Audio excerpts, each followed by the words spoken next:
Primul rând, mulțumesc tuturor că ați venit. Nu o să fie un talk foarte formal, ci mai degrabă am vrut să avem un insight mai mare în practica Ștefaniei Crișan. Ștefania e una din artistele invitate în cadrul expoziției pe care o avem acum în galerie, Mother's Nature. E o expoziție curatoriată de Maya Auckland împreună cu mine. Și o expoziție în care tema a fost atât mama natură, cât și relațiile pe care le avem cu mamele noastre, cu figuri materne, tot ce ține de universul mamei, problematizat din punct de vedere atât personal, dar și cu dimensiune socială și politică.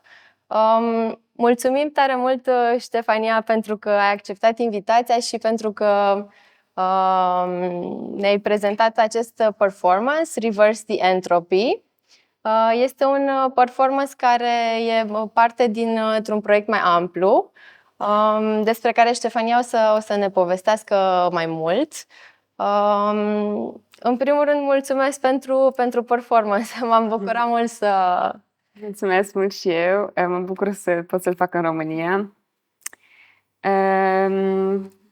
Da, deci proiectul se cheamă Geamăna. Tot a început în 2017, când am fost să văd lacul acesta, ce a fost creat artificial peste satul Geamăna. Poate că știți de el, pentru că este lângă Roșia Montană. Este vorba despre o extracție de cupru și de alte metale din muntele Roșia-Poieni, iar toate rezidurile toxice sunt aruncate în lacul acesta de decantare creat deasupra satului. Tot la început, pe vremea comunismului, deci prin anii 70-80, iar această extracție continuă și astăzi. Inițial m-am dus să văd ce este acolo, pentru că știam de Roșia Montană, eram intuit, eram cu manifestarea și știți, prin 2013-2014 erau manifestări în toate capitalele Europei pentru a opri pentru a opri extracția de aur de la Roșia Montană. Și eu nu știam în momentul acela că există de fapt o catastrofă în România și asta m-a șocat foarte mult să aflu că există de fapt sute de hectare de cianură și de aceea am simțit cumva ca un cetățean să merg să văd ce se întâmplă acolo. Când am ajuns acolo, este și în video, în subtitrare, cumva subtitrarea, un fel de monolog interior, un fel de narațiune de fapt a întâlnirii cu peisajul.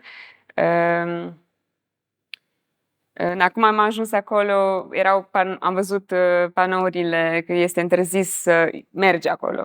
Iar apoi, apropiindu-mă, am văzut că erau panouri ce interziceau fotografierea sau filmarea, ceea ce mi s-a părut foarte ciudat să se întâmple când România este o democrație. Dar, bineînțeles, ce se întâmplă acolo nu intră în normele Uniunii Europene. Da. Am simțit să filmez, chiar dacă eu la bază sunt pictor, adică ce făceam înainte, să spunem, voi da un spoiler așa, cam ăsta era universul meu înainte.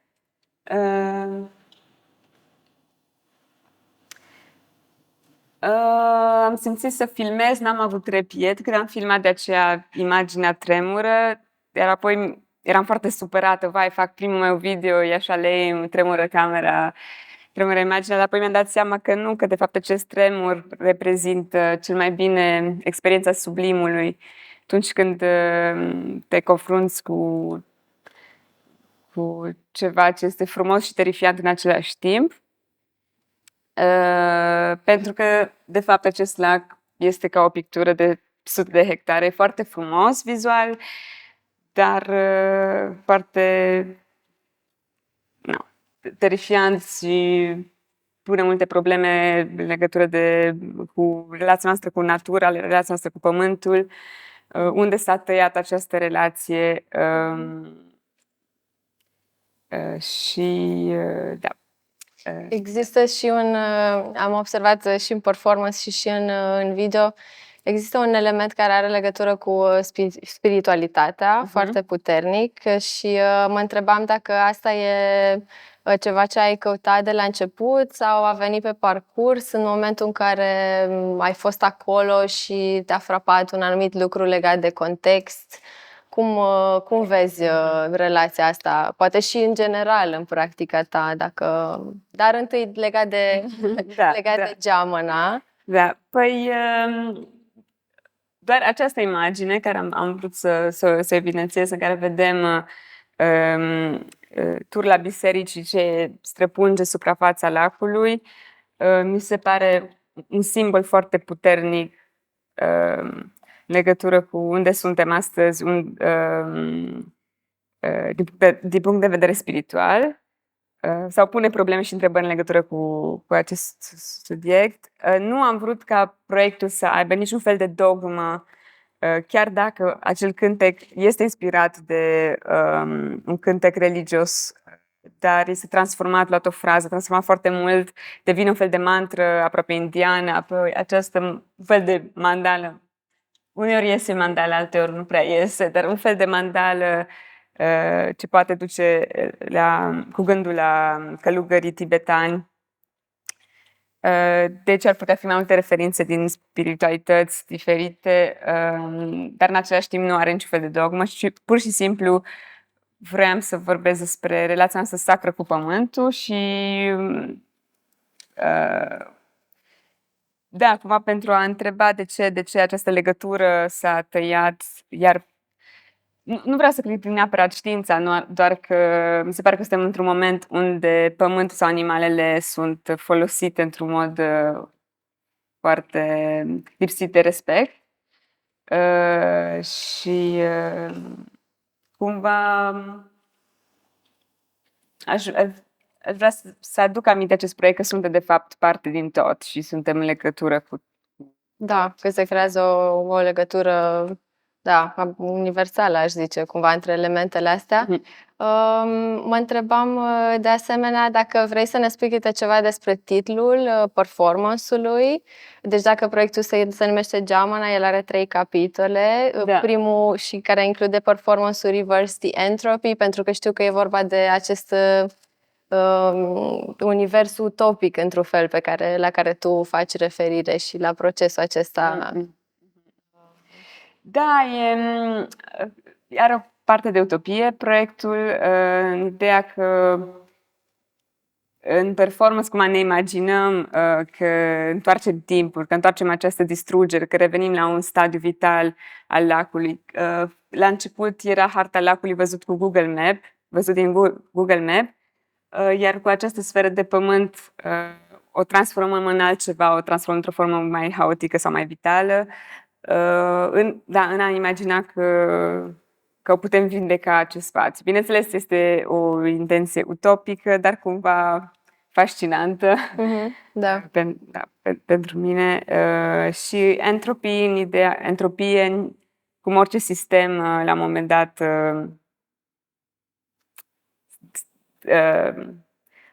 dispare, soarele va muri, pământul nostru va dispărea la un moment dat. Cum putem inversa acest proces? Reverse the entropy. Reverse the entropy, da. Harta care era creată înainte în instalație, deci era harta văzută de sus, tu ai accesat-o în 2017, a fost asta, când ai început proiectul? Da. Deci asta era imaginea care se vedea în urma anilor în care, practic, deșeurile au străpuns tot și au modificat tot peisajul exact. natural. Da. Și a rezultat, deci, performance-ul, video-ul și sculptura, Ofelia. Spune-ne câte ceva și despre, cine a fost... Păi, Ofelia a apărut mai târziu, pentru că am fost de 3 ori să văd acest lac și fiecare întâlnire cu acest lac a creat un nou proiect. Deci primul proiect este acesta și o viziune un pic mai largă asupra peisajului. Al doilea proiect este Ophelia and the Anthropocene, Ophelia și Antropocenul, și este vorba despre o femeie pe care am întâlnit-o acolo, care am vorbit în video, pe care, deci când am ajuns acolo, la un moment dat am ajuns la o casă și pentru că încă mai sunt 20 de localnici, casa lor chiar dă în catastrofă. Cei care erau mai sus în vale au rămas, ceilalți au fost deportați. Le văd aceste doamne. Aceste doamne erau cu un batic tradițional pe o bancă, cum știi mereu la noi în România, în fața casei. Și am zis, bună ziua, am văzut pe internet că pentru a avea apă potabilă trebuie să meargă 10 sau 20 de kilometri pentru a găsi. Atunci eu adică familia mea e din Timișoara, am zis, ok, dacă mergem până acolo, hai să le ducem niște apă, dacă tot ne ducem până acolo. Și am zis, aveți apă potabilă? Doamna a spus, da, vreți să vă ofer? Și nu, noi vrem să vă oferim, dar doamna nu a acceptat și mi-a spus că pot să dorm la ea dacă vreau noaptea aceea. În orice caz, am întâlnit o umanitate incredibilă într-un loc ce se vrea uitat de lume, ce se vrea ascuns de lume, și asta m-a frapat, mi se pare foarte frumos. De aceea am simțit că trebuie să spun asta în video, să vă povestesc despre chestia asta. Apoi, în 2019, când m-am întors, am întâlnit un alt localnic, dar mi-a spus că una dintre aceste doamne a murit. Nu știu cauza morții, nu știu cum o cheamă, dar mi s-a părut că ea reprezintă un fel de simbol un simbol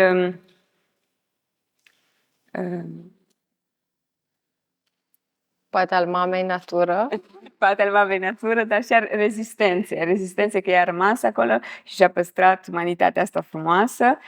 Și am dat numele Ophelia, cum se știe din istoria noastră, adică istoria artei, Ophelia, acest personaj creat de Shakespeare ce moare într-un râu, și of the Anthropocene, Antropocenul, această eră în care locuim, care suntem astăzi, în care putem vedea impactul omului asupra Terei. Și am creat acest portret omagiu acestei doamne în lut. Este modelat în lut, este copt ca o ceramică, este ca un portret recipient și în interiorul ei este pusă ceară de albine. Când ceara este caldă, ea este transparentă și putem vedea chipul. Când ceara devine rece, ea se opatizează și portretul dispare. Pentru că sculptura este pusă pe un soclu ce se încălzește și se răcește. Pentru mine este ca o reflectare asupra morții, dar în același timp o văd foarte pozitiv pentru că ea apare și dispare ca într-un soare. Și în ceară, într-o ceară de albine pe care iar mi se pare un simbol foarte vital. Da, apropo de asta, cred că există și o anumită ambiguitate în felul cum ai tratat subiectul unui dezastru ecologic, tocmai pentru că faci referire și la ideea asta de sublim și cum ai amintit faptul că tu ești sau te-ai format ca și pictor și cred că atunci avem de-a face cu aceste dimensiuni. Pe de o parte, dimensiunea estetică, dimensiunea asta a frumosului, dar pe de altă parte și cu distrugerea și o distrugere, iminentă, care din păcate nu se arată, foarte, foarte departe pentru planetă. Și atunci cred că relația asta e foarte interesantă, așa, o anumită ambiguitate cu care ai tratat, totuși și un pozitivism care există, și o reflexie, asupra ambelor noțiuni. Da, exact. Mă interesează cum o experiență estetică poate să devină o experiență etică sau care este relația între cele două. Pentru că sublimul a apărut în perioada romantică și Kant vorbește despre ea cum fiind cea mai puternică emoție care ființa umană poate să aibă. Dar în trecut, în perioada romantică, era mai degrabă ființa umană ce privește către catastrofele naturale ca o furtună și o vede sublimă și frumoasă și terifiantă. Dar acum mi se pare că trăim într-o perioadă în care ființa umană stă în fața propriilor dezastre ce devin frumoase și terifiante. Și atunci, ok, cum poate acest sentiment foarte puternic, această emoție foarte puternică, sublimă, cum poate să ne trezească cumva, like an open call, și da, să ne trezească o conștiință etică și o conștiință ecologică față de, da. Asta e cumva definiția termenului pe care tu l-ai folosit, acel activism poetic, Da, poate. da, exact. Da. Și aș vrea să te mai întreb, apropo de, și de altfel, cred că putem, dacă oricine are o întrebare, să, da, avem un dialog cu toții. Mă întrebam de asemenea dacă e o temă pe care ți-ai propus-o, apropo de antropocen și relația noastră cu natura, dacă e o temă pe care ți-ai propus-o și în proiectele viitoare sau mai mult legat de Geamăna și proiectul ăsta care are 3 capitole, poate ne spui și puțin despre, pe scurt, ce conțin celelalte 2. Ok.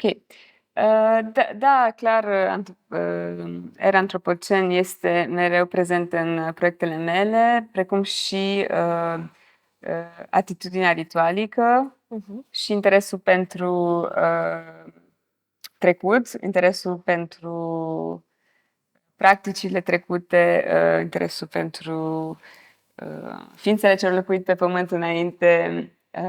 Dar o să continui cu al 3-lea capitol. Deci al 2-lea capitol este Ofelia și un alt performance tot dedicat ei. Voi arăta câteva imagini în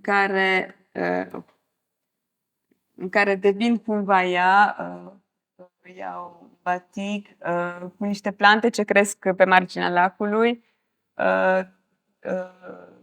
fac niște gesturi tot de binecuvântare. Aceste plante cad pe jos, adică semințele lor cad pe jos, sunt aproape invizibile, iar apoi le adun și încerc să le fac vizibile, creez o sferă și încerc să fac, da, vizibilă această bunăvoință pe care ea o avut-o față de mine și față de toți cei din jurul ei.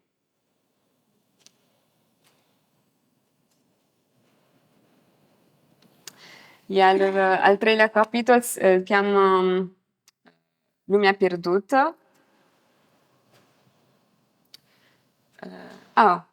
Am văzut, o secundă, acum am văzut că aveam aici și am vrut să vă arăt harta. Aceasta este harta cu lacul Geamăna din Google Maps. Deci suntem în Apuseni, pădure frumoasă, verdeață și apoi e forma asta ciudată ce Dumnezeu e. Și este de fapt lacul, partea albă este varul care este aruncat pentru a neutraliza aciditatea cianurilor, apoi este partea portocalie, cred că sunt cianurile și o reacție chimică între cele două. Este partea turcoaz, dar sunt sute de hectare de fapt, dimensiunea este foarte, foarte mare. Iar această hartă a fost la început pe jos. Iar tot în Apuseni, aproape de Geamăna, este o pădure ce are numele Lumea pierdută. Este de fapt o pădure super frumoasă, ca un fel de paradis pierdut. Dar am vrut să iau numele acestei păduri, din nou pentru a vorbi despre Geamăna, tocmai de a vorbi de această vitalitate pierdută. Iar acest al 3-lea capitol este creat în urma vizitei din 2020, unde am descoperit albine moarte pe florile ce erau în jurul lacului. Și atunci cumva proiectul intră ca într-un fel de zoom, adică la început este peisajul, apoi este zoom in pe o persoană care a locuit acolo și apoi către o ființă mică ca o albină. Și deci este un performance omagiu adus albinelor și acest performance este văzut, imaginat ca și cum am fi fost în interiorul bisericii ce este în cianură și privim spre... Să vă arăt un pic cadru, înainte să vă arăt imagini. Privim spre ferestre și vedem catastrofa, dar pictată cu ceară de albine și argilă. Este un tambur ce este folosit în performance, o tobă șamanică prinsă de o sfoară, iar pe ea este filmată Ofelia, dar în fast forward, pentru a vedea această apariție și dispariție mai rapid. Tamburul fiind văzut ca un portal de dialog cu spiritele, cum în istoria umanității, adică șamanii foloseau în acest mod. Și apoi folosim niște site de făină ce devin un fel de tamburine, ca un fel de metaforă a crea o nouă lume.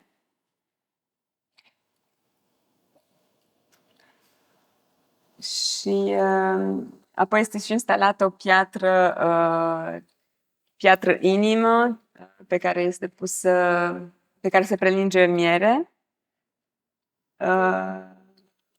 și curge ca semenilor lacrime pe o imagine cu lacul. Iar în jurul spațiului este o sfoară pictată, pentru că în Transilvania, poate ați văzut, e o sfoară sculptată de multe ori în jurul bisericilor, dar și de port tradiționale, un fel de simbol a se relega către ceva sacru sau a se relega noi ca și comunitate. Dar pentru mine eu am văzut ca un fel de a se relega la pământ, fiind pictată această sfoară cu argilă. Și tot o sfoară verticală în direcție spre cer, ce ține tamburul. Și Ofelia. Scuze, Cristian, vreau să spun ceva. Nu, mă uitam și mă gândeam, da, de asemenea la contextul în care ai prezentat, pentru că aș avea o întrebare legată de cum e văzută practica ta pentru că tu trăiești în Metz, în Franța, și știu că ai expus și în Franța de mai multe ori și, da, și în Luxemburg, dar poate păstrăm asta pentru final, dacă vrei să arăți despre celălalt proiect sau despre geamăna. Da, o să păstrez asta pentru final. Da. Vrei să vorbesc despre ce lucrezi acum? Te rog, da. Și dacă mai sunt întrebări între timp, ne mai atenționați. Ok. Da, te rog. Deci ce lucrez acum este în legătură cu... Am fost într-o rezidență în Olanda, în colțul Olandei, undeva la graniță cu Germania și cu Belgia, 3 luni, iar acolo sunt foarte multe mine de cărbune în special. Ele sunt mai mult în Germania, dar efectiv la graniță. Sunt cele mai mari mine de cărbune din Europa, se văd și de pe lună. Sunt mine de limestone, de pietre astea galbene, mine de un nisip alb cu care se fac ecranele. Deci, un peisaj, din nou, foarte, foarte transformat de activitatea umană. Un peisaj gen...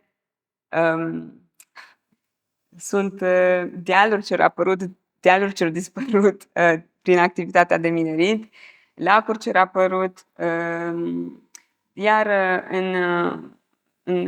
în mina de limestone a fost găsit un dinozaur, care este un fel de reptilă dinozaur acvatică, se cheamă mosasaur. Iar acest proiect vorbesc despre el, despre dispariția acestui dinozaur, în analogie cu o posibilă dispariție a oamenilor. Proiectul se cheamă Invoking Mosasaurs, are din nou o parte de ritual. Nu este terminat proiectul, dar vă pot arăta câteva imagini din acest peisaj.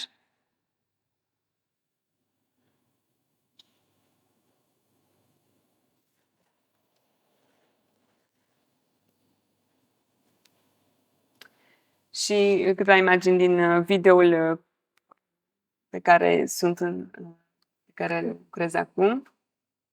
Aici sunt venele pictate în negre, ce încerc să le conectez la peisajul de mine de cărbune. Nu știu cât de bine se vede. Aici este din peisajul minelor de cărbune. Mai am acesta este tot o imagine din minele de cărbune.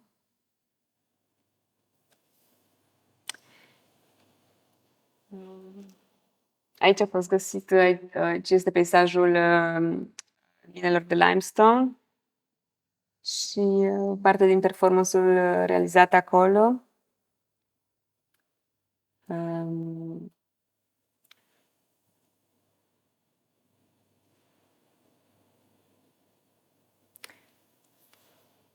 Aici sunt informațiuni care deja existau. Da. Tot în peisajul cu limestone. Aici este. Mi se pare că calculatorul meu o secundă. Mi se pare că face imaginea galbenă. Da, ok. Da.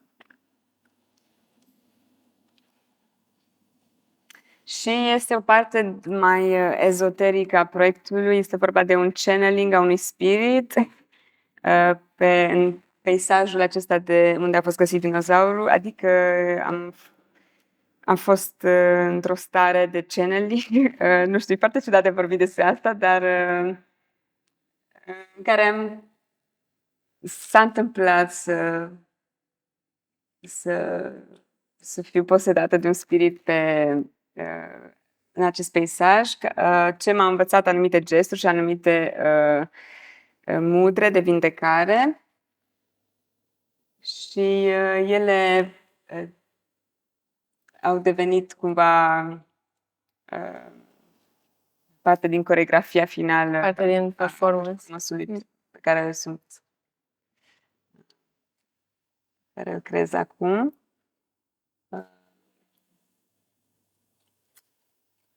Unde îl vei prezenta?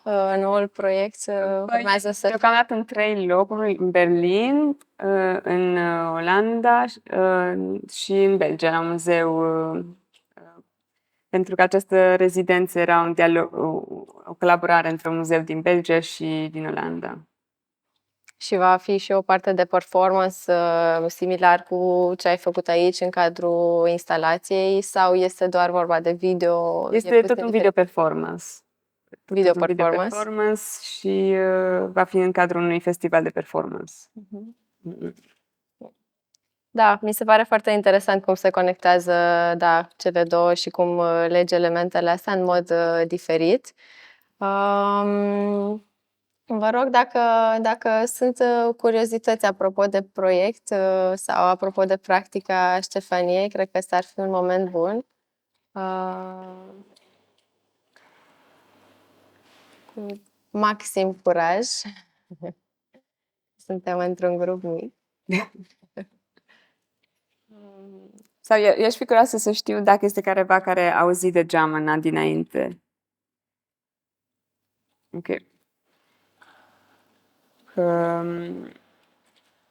Da, mi se pare că nu se discută atât de mult de ce se întâmplă. Atunci mă bucur că s-a aflat mai mult atunci despre Geamăna.